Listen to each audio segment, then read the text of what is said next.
Hello students, welcome to all. তো আজকে আমরা যেটা পড়বো সেটা হচ্ছে তোমাদের ক্লাস 9-এর তাপ অধ্যায়টা। তো এর আগে আমরা কার্য, ক্ষমতা এবং শক্তি যে চ্যাপ্টারটা আছে সেটা করিয়ে দিয়েছি। তোমরা চাইলে আমাদের হচ্ছে চ্যানেলে গিয়ে দেখতে পারো। তো আজকে তাপ পড়বো। তাপকে ইংলিশে বলে হিট, এবং তাপ সম্পর্কিত পড়াশোনাকে কি বলা হয়? তাপ সম্পর্কিত পড়াশোনাকে বলা হয় ক্যালোরিমিটি। এইবার তাপ কি? তাপ হচ্ছে এক প্রকার শক্তি। শক্তির আমরা জানি যে অনেক রকম হচ্ছে রূপ হয়, অনেক রকম ফর্মস হয়। সেইগুলো কি কি? যেমন ধরো শব্দ শক্তি, তড়িৎ শক্তি, যান্ত্রিক শক্তি। সেরকম তাপ হচ্ছে এক প্রকার শক্তি। তাপের এসআই একক কি হবে? তাহলে যেহেতু শক্তি, শক্তির এসআই একক সবসময় কি হয়? জুল। আর বেশ, নেক্সট হচ্ছে তোমাদের ধরো দুটো বস্তু আছে, ঠিক আছে?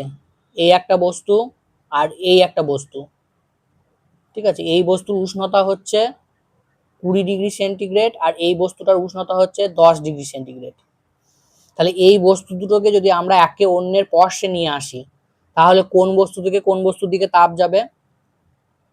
অবশ্যই যেটার উষ্ণতা বেশি সেখান থেকে যেটার উষ্ণতা কম তার দিকে হচ্ছে তাপের প্রবাহ হবে।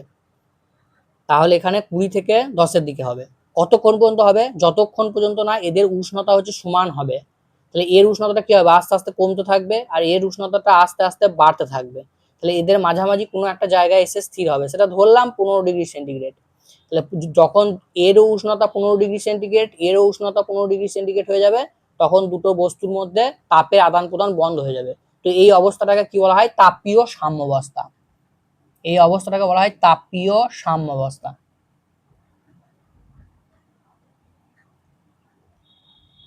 আচ্ছা, উষ্ণতার এসআই একক কি? উষ্ণতার এসআই একক হচ্ছে কেলভিন। আর এছাড়া দুটো ইউনিট আমরা ইউজ করি, একটা হচ্ছে ডিগ্রি সেন্টিগ্রেড আর একটা হচ্ছে ডিগ্রি ফারেনহাইট। বেশ, এইবার একটা বস্তুর উপর তাপ দিলে তার কি কি প্রভাব পড়তে পারে? একটা বস্তুর উপর তাপ যদি আমরা দিই তাহলে কি কি পড়তে পারে? তার কি কি প্রভাব পড়তে পারে? এক হচ্ছে যে অবস্থার পরিবর্তন হতে পারে। অবস্থার পরিবর্তন কিরকম? অবস্থার পরিবর্তন ধরো আছে এরকম বরফ, ঠিক আছে? আছে 10 ডিগ্রি সেন্টিগ্রেডের বরফ। এবার বরফটাকে আমরা তাপ দিতে থাকলাম, তাপ দিতে দিতে দিতে আস্তে আস্তে আস্তে এটা গললে কি হয়ে যাবে? জল হয়ে যাবে। তাহলে কি হচ্ছে? বরফটা হচ্ছে কঠিন আর জলটা হচ্ছে তরল। তাহলে কঠিন থেকে তরলে কি হচ্ছে? অবস্থার পরিবর্তন হচ্ছে। 2 নম্বর কি হতে পারে? আচ্ছা, আর একটা জিনিস এখানে মনে রাখবে যে কিছু কিছু পদার্থ আছে যেগুলোকে আমরা তাপ দিলে সরাসরি কঠিন থেকে বাষ্প হয়ে যায় বা গ্যাস হয়ে যায়। কঠিন থেকে গ্যাস হয়ে যায়, সরাসরি কঠিন থেকে গ্যাস হয়ে যায়, যেটাকে আমরা এই ঘটনাটাকে কি বলি? এই ঘটনাটাকে বলি ঊর্ধ্বপাতন। মানে এখানে তরল হবে না, একদম ডাইরেক্ট গ্যাস হয়ে যাবে। এর একটা এক্সাম্পল বা উদাহরণ তোমরা বাস্তব জীবনে দেখতে পারো, সেটা হচ্ছে ন্যাপথালিন। ঠিক আছে? ন্যাপথালিনকে রেখে দিলে কিছুক্ষণ পরে তো আমরা দেখবে যে সেই জিনিসটা কি হয়? উবে যায়, আমরা খুঁজে পাই না। তাহলে এখানে কি হচ্ছে? কঠিন থেকে ডাইরেক্ট গ্যাস হয়ে যাচ্ছে। তাহলে এই ঊর্ধ্বপাতিত পদার্থের উদাহরণগুলো কি কি হবে? যেমন ধরো আয়োডিন, ঠিক আছে, নিশাদল, তারপরে কর্পূর, ঠিক আছে, ন্যাপথালিন, এইগুলো সব উদাহরণ। বোঝা গেছে? তো এই জায়গাটা একটু খেয়াল রাখবে। নেক্সট হচ্ছে তাপ দিলে আর কি হতে পারে? রাসায়নিক পরিবর্তন হতে পারে। মানে যে পদার্থটা আছে সেখান থেকে সম্পূর্ণ নতুন পদার্থ তৈরি হতে পারে। যেমন ধরো পটাশিয়াম ক্লোরেট, এটাকে যদি আমরা তাপ দিই তাহলে সেখান থেকে পটাশিয়াম ক্লোরাইড এবং অক্সিজেন গ্যাস এই দুটোতে বিয়োজন হবে। তাহলে দেখো ছিল পটাশিয়াম ক্লোরেট, সেখান থেকে হয়ে গেল অক্সিজেন গ্যাস, তাহলে সম্পূর্ণ একটা নতুন পদার্থ তৈরি হচ্ছে। তাহলে রাসায়নিক পরিবর্তন হতে পারে। নেক্সট হচ্ছে তাপ দিলে আয়তনের উপর কি প্রভাব পড়বে? আয়তন, আয়তনের উপর তাপ দিলে কি প্রভাব পড়বে? সাধারণত তাপ দিলে বস্তুর আয়তন হচ্ছে বাড়ে। আবার তাপ যদি আমরা নিয়ে নিই বা নিষ্কাশন করে নিই তাহলে বস্তুর হচ্ছে আয়তন কি হবে? কমবে। তাহলে রিলেশনটা কি? সমানুপাতিক, একটা বাড়লে আর একটা হচ্ছে বাড়বে। কিন্তু কিছু কিছু পদার্থ দেখা গেছে যে ব্যতিক্রম ধর্ম, মানে একটা বাড়ালে একটা কমে যাবে। সেই ব্যতিক্রম গুলোই তোমাদের মনে রাখতে হবে। যেমন হচ্ছে তোমাদের পেতল বা পিতল, বরফ, ঠিক আছে। তারপরে বিসমাথ, অ্যান্টিমনি, ঠিক আছে। এইগুলোর ক্ষেত্রে কি দেখা গেছে যে যত আমরা বেশি তাপ প্রয়োগ করব, তাপ প্রয়োগের ফলে তার আয়তন কি হবে, কমে যাবে। তাপ প্রয়োগের ফলে আয়তন হচ্ছে কমে যাবে, তাহলে এখানে ব্যস্ত অনুপাতিক। তাহলে এগুলো ব্যতিক্রম কেস, এইগুলো কিন্তু ব্যতিক্রমগুলো মনে রাখতে হবে, এগুলোই পরীক্ষায় আসে। নেক্সট হচ্ছে যে চৌম্বক ধর্মের পরিবর্তন হতে পারে। তাপ যদি আমরা দিই তাহলে চৌম্বক ধর্মের পরিবর্তন হতে পারে। কিরকম, ধরো একটা চুম্বক আছে, সেই চুম্বকটাকে তুমি যদি তাপ দিতে থাকো, আস্তে আস্তে গরম করতে থাকো, তাহলে একটা সময় এসে সেই চুম্বকটার চৌম্বকত্ব কিন্তু নষ্ট হয়ে যাবে। যে উষ্ণতায় হচ্ছে যে চুম্বকের চুম্বকত্ব নষ্ট হয়ে যায়, সেই উষ্ণতাটাকে কি বলা হয়, কুড়ি বিন্দু। এছাড়া তাপ দিলে, তোমরা এটা ক্লাস 10 গিয়ে ডিটেলস পড়বে, যে তাপ দিলে বস্তুর হচ্ছে রোধ, ধাতুগুলোর রোধ কি হয়, ধাতুগুলোর রোধ হচ্ছে তাপ দিলে বেড়ে যায়। ঠিক আছে, তাপ দিলে ধাতুগুলোর রোধ বেড়ে যায়, তাহলে বৈদ্যুতিক ধর্ম যেটা, তার কিন্তু পরিবর্তন হয়ে যাবে।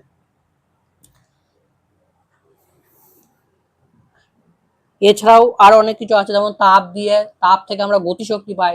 ঠিক আছে, ধরো কয়লা আছে, সেই কয়লাটাকে আমরা পুড়াচ্ছি, পুড়িয়ে আগেকার দিনে কি করতাম, ট্রেন চালাতাম। তাহলে এখানে কি হচ্ছে, তাপ থেকে আমরা যান্ত্রিক শক্তি বা গতিশক্তিতে রূপান্তর করতে পারছি। তো এরকম তাপ দেওয়ার এফেক্ট আমরা অনেকগুলো দেখলাম, মেন মেন জিনিসগুলোর উপর একটু আমরা হাইলাইট করলাম। তো এগুলো একটু মনে রাখবে। আর একটা জিনিস মনে রাখবে যে তাপ দ্বিধাতব পাত, এই জিনিসটা একটু মনে রাখবে। দ্বিধাতব পাত এই জিনিসটা কি, দুটো আলাদা আলাদা ধাতু না হয়, ঠিক আছে, দুটো আলাদা আলাদা ধাতু না হয়, দিয়ে এরকম করে জোড়া লাগিয়ে দেওয়া হয়।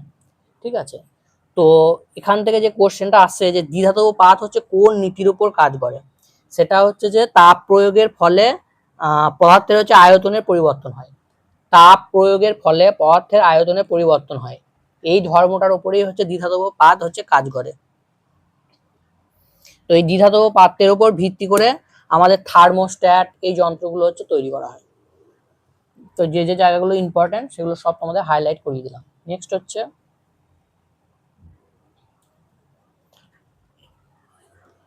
ক্যালোরিমিতির মূলনীতি। ঠিক আছে, এটা খুব ইম্পর্টেন্ট। ক্যালোরিমিতির মাধ্যমে আমরা কি করতে পারি, কোনো একটা বস্তু হচ্ছে তাপটাকে মাপতে পারি।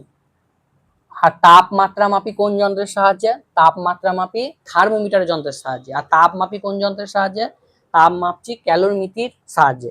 তো এই ক্যালোরিমিতির মূল নীতিটা কি, ক্যালোরিমিতির মূল নীতিটা কি সেটা ভালো করে বুঝতে হবে।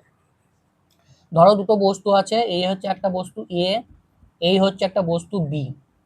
এই বস্তুটার ভর হচ্ছে এম এ, এই বস্তুটার আপেক্ষিক তাপ হচ্ছে এস এ, আর এই বস্তুটার ভর হচ্ছে এম বি, এই বস্তুটার আপেক্ষিক তাপ হচ্ছে এস বি। আপেক্ষিক তাপ কি সেটা আমি পরে আসবো, ঠিক আছে, এখন জাস্ট জেনে রাখবো জিনিসটা, কারণ এখানে যদি বলতে যাই তাহলে লিঙ্কটা নষ্ট হয়ে যাবে।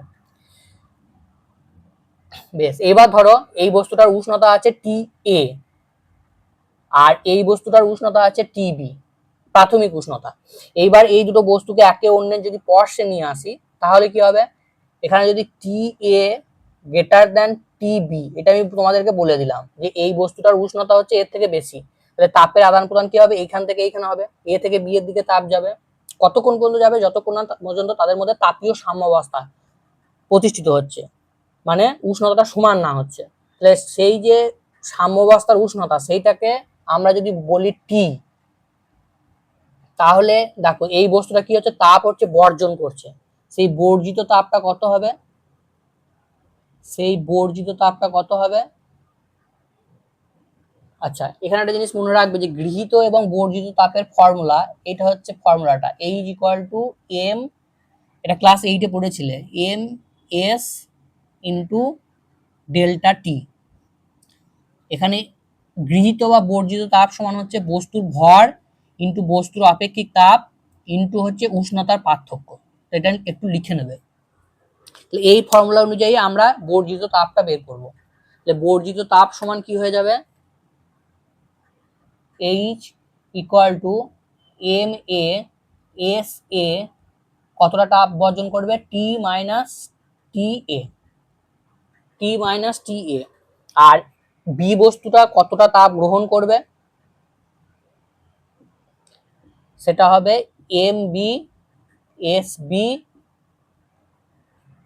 সরি এটা টি এ মাইনাস টিবি হবে, কারণ এখানে টি এ থেকে কমতে কমতে টি হচ্ছে, আর এর উষ্ণতা কি হচ্ছে টি বি থেকে বাড়তে বাড়তে টি হচ্ছে, তাহলে এটা হয়ে যাবে টি মাইনাস টিবি।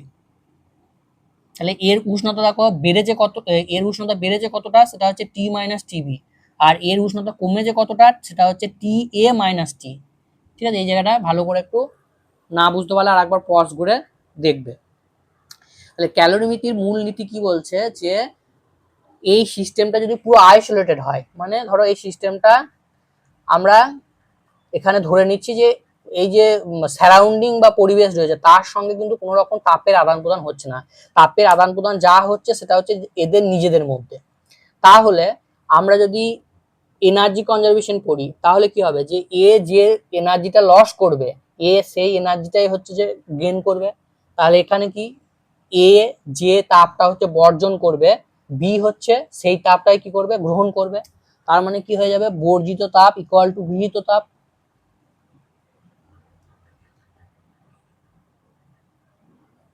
এইটাই হচ্ছে ক্যালোরিমিতির মূল নীতি। তাহলে কন্ডিশনটা কি বললাম, পারিপার্শ্বিকের সঙ্গে কোনো রকম তাপের কিন্তু আদান প্রদান হবে না, এখানে এই দুটো বস্তুই থাকবে, আর কোনো থার্ড পার্টি বা তৃতীয় কোনো বস্তু কিন্তু থাকবে না, তবে এই নীতিটা কিন্তু ভ্যালিড হবে। আর ম্যাথামেটিক্যাল ফর্মটা আসছে মানে গাণিতিক রূপটা, তখন এই দুটো সমান করে লিখে দেবে। গাণিতিক রূপটা যদি লিখতে হয় তাহলে M A S A T A minus T equal to M B S B T minus T B. গাণিতিক রূপ দিলে এটা লিখে দেবে, ঠিক আছে। আর প্রত্যেকটা টার্ম কোনটা কি সেটা তো আমি বলেই দিলাম, সেগুলো এক্সপ্লেনেশন করে লিখবে। বেশ,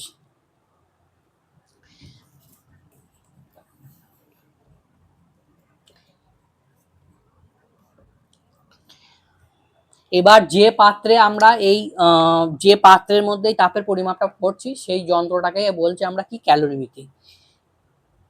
এবার ক্যালোরিমিটার এই প্রিন্সিপালের উপর তোমাদের ছোটখাটো নিউমেরিক্যালস আছে, ঠিক আছে, আমি একটা নিউমেরিক্যালস উদাহরণে দেখিয়ে দেবো তোমাদেরকে, তাহলে তোমরা ক্লিয়ার হয়ে যাবে। এবার নিজে নিজে ট্রাই করবে, কোনো অসুবিধা হলে কমেন্ট বক্সে গিয়ে কমেন্ট করবে। তাহলে কি বলেছে, 100 ডিগ্রি সেন্টিগ্রেড উষ্ণতার 40 গ্রাম লোহাকে 21 ডিগ্রি সেন্টিগ্রেড উষ্ণতার 100 গ্রাম জলে ফেলা হলো। 21 ডিগ্রি সেন্টিগ্রেড উষ্ণতার 100 গ্রাম জলে ফেলা হলো। এবার আমি তোমাদেরকে বলে দিলাম যে লোহার আপেক্ষিক তাপটা হচ্ছে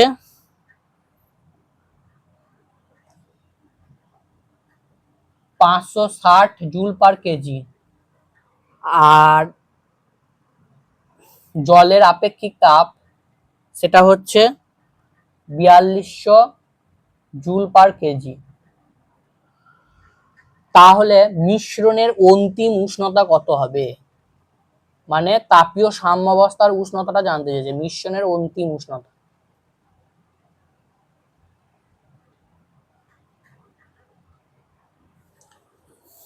ঠিক আছে, তাহলে আমরা ক্যালোরিমিটার মূল নীতি লাগাবো এখানে, ঠিক আছে। তাহলে এখানে লোহাটাকে আমরা এ বস্তু ধরছি, বা আয়রনটাকে আমরা আই দিয়ে লিখছি, আর জলটাকে আমরা ডাব্লিউ দিয়ে লিখছি। তাহলে কি হবে, এম আয়রন এস আয়রন, আর মিশ্রণের অন্তিম উষ্ণতাটা ধরে নিলাম আমরা টি। এবার দেখো এদের দুজনের মধ্যে কোনটার উষ্ণতা বেশি আছে, 100, তাহলে 100টা কমে কি হয়ে যাবে, টি হবে। একইভাবে যদি আমরা জলের ক্ষেত্রে দেখি, তাহলে জলের এখানে জলের মাস এম ডাব্লিউ এস ডাব্লিউ, আর এর উষ্ণতাটা কি হবে 21 থেকে বেড়ে টি হবে, এই যে 21 দেওয়া আছে 21 থেকে বেড়ে টি হবে। এবার এটাকে তোমাদেরকে সলিউশন করে টিটা হচ্ছে বের করতে হবে, বাকি সব দেওয়া আছে এখানে বসিয়ে দাও। তাহলে দেখো আয়রনের মাস ভরটা দেওয়া আছে 40, আপেক্ষিক তাপ আয়রনের দেওয়া আছে 560, উষ্ণতার পার্থক্য 100 মাইনাস টি ইকুয়াল টু, এটা জলের মাসটা কত দেওয়া আছে 100 গ্রাম, জলের আপেক্ষিক তাপ কত দেওয়া আছে 4200, জলের আপেক্ষিক তাপটা কিন্তু মুখস্থ রাখতে হবে 4200 জুল পার কেজি, আর হচ্ছে টি মাইনাস 21 বা 21। বেশ, এবার দেখো এখানে কেন আমরা ভরটাকে কনভার্ট করলাম না কেজিতে, কারণ এখানে এটা হচ্ছে রেশিও, এইদিকে বাই হাজার এইদিকে বাই হাজার যদি করি কেজিতে কনভার্ট করে, তাহলে বোথ সাইড কিন্তু হাজার হাজার ক্যান্সেল হয়ে যাবে। তাহলে এই ধরনের রেশিও যখন থাকবে তখন কনভার্সন না করলেও হয়। তো এবার আমরা কি করব, কাটাকাটি করব বোথ সাইড। চলো, এটা জিরো কেটে গেল, এটা জিরো কেটে গেল। বেশ, আর কি কাটবে, এইটাকে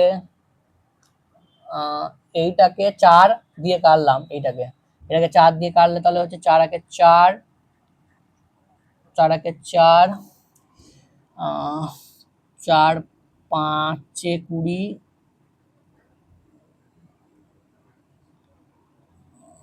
আর একটা জিরো হবে, সরি, এটা হবে 4 দিয়ে কাটলে জিরো জিরো।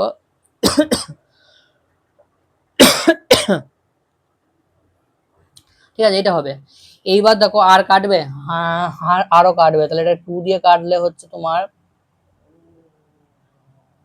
2 8, এটাকে 2 দিয়ে কাটলে 5 25 আছে, তাহলে 25। বেশ, আর কাটবে 3 দিয়ে না, কাটবে না। তাহলে এবার বোথ সাইড আমাদেরকে ক্যালকুলেশন করতে হবে। 3 দিয়ে কাটবে না, 7 দিয়ে কাটবে, 4 দিয়ে কাটবে না, 7 দিয়ে, 400, 7, হ্যাঁ 7 দিয়ে কাটবে, 4 7 28, আর এটা 7 দিয়ে কাটলে 7 7 49, আর 35, 35 মানে হচ্ছে 5 7 35।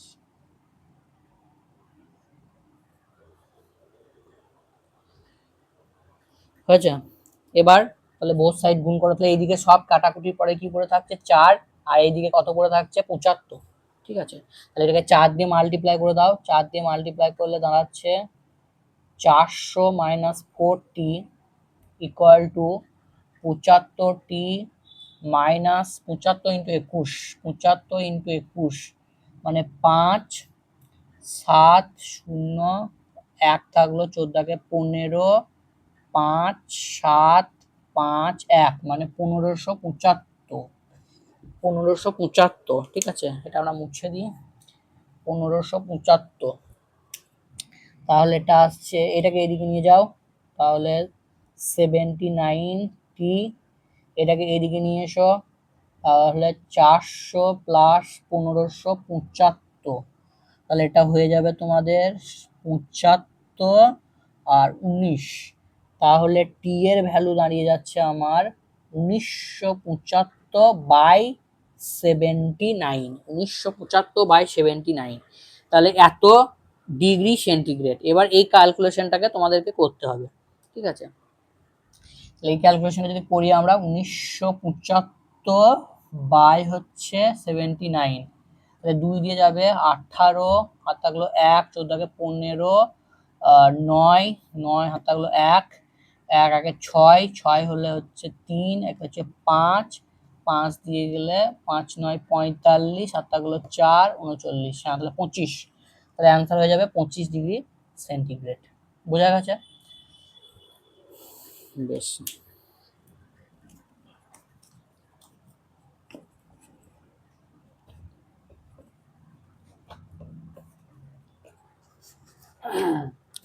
নেক্সট হচ্ছে কার্য এবং তাপের তুল্যতা। কার্য এবং তাপের তুল্যতা, এটাকে জুলের সূত্র বা তাপ গতিবিদ্যার প্রথম সূত্র বলা হয়। এই সূত্রটা কি বলছে, যে যদি আমরা কিছু পরিমাণ যান্ত্রিক কার্যকে তাপে রূপান্তর করি, তাহলে বা যান্ত্রিক শক্তিকে যদি তাপে রূপান্তর করি, তাহলে সেই যান্ত্রিক শক্তির যে রূপান্তরটা সেটা প্রপোর্শনাল টু বা সমানুপাতিক হবে কার সঙ্গে, উৎপন্ন তাপের সঙ্গে। মানে যত বেশি আমরা যান্ত্রিক শক্তি খরচ করব তত বেশি আমরা কিন্তু তাপ পাবো, সমানুপাতিক। এই সমানুপাতিকটা যদি আমরা তুলে দিই, তাহলে সেক্ষেত্রে কি হয়ে যাবে, একটা ধ্রুবক আসবে যেটাকে আমরা জে দিয়ে লিখবো, এটাকে বলা হয় তাপের যান্ত্রিক তুলাঙ্ক। তাপের যান্ত্রিক তুলাঙ্ক। এটার তোমাদের ভ্যালুটা মনে রাখতে হবে, ভ্যালুটা হচ্ছে 4.2 joule per calorie, 4.2 joule per calorie. এই যে এর ভ্যালুটা হচ্ছে এটা হচ্ছে 4.2 জুল পার ক্যালোরি। আর সিজিএসে বললে 4.2 ইন্টু 10⁷ আর্গ পার ক্যালোরি, আর্গ পার ক্যালোরি। আর্গ আমরা জানি যে কার্যের হচ্ছে সিজিএস একক। বেশ, নেক্সট যেটা হবে তোমাদের যে তাপের যান্ত্রিক তুলাঙ্কের সংজ্ঞা, তাপের যান্ত্রিক তুলাঙ্কের সংজ্ঞা। তাহলে কি বলবো, যে পরিমাণ কার্যের তাপে সম্পূর্ণ রূপান্তরের ফলে, মানে এখানে যদি সংজ্ঞা তৈরি করতে হয় এইচটাকে 1 করে দাও, এইচটা যদি 1 করে দিই তাহলে ডাব্লিউ ইকুয়াল টু হয়ে যাচ্ছে জে। তাহলে কি বলবো, যে পরিমাণ কার্যে সম্পূর্ণ রূপান্তরের ফলে, যে পরিমাণ কার্যের তাপ সম্পূর্ণ রূপান্তরের ফলে একক পরিমাণ তাপ উৎপন্ন হয় তাকে আমরা কি বলবো, তাপের যান্ত্রিক তুলাঙ্ক। এবার এখান থেকে দেখো নিউমেরিক্যালস আসতে পারে। নিউমেরিক্যালস কিরকম আসবে, যেমন ধরো এটা বলো তোমরা যে 65 জুল কার্য সম্পাদন করলে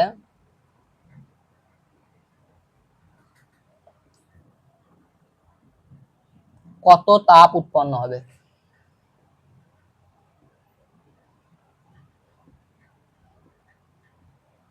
তাহলে আমরা কি জানি, W equal to J H, বের করবে কি তাপ মানে H equal to W by J.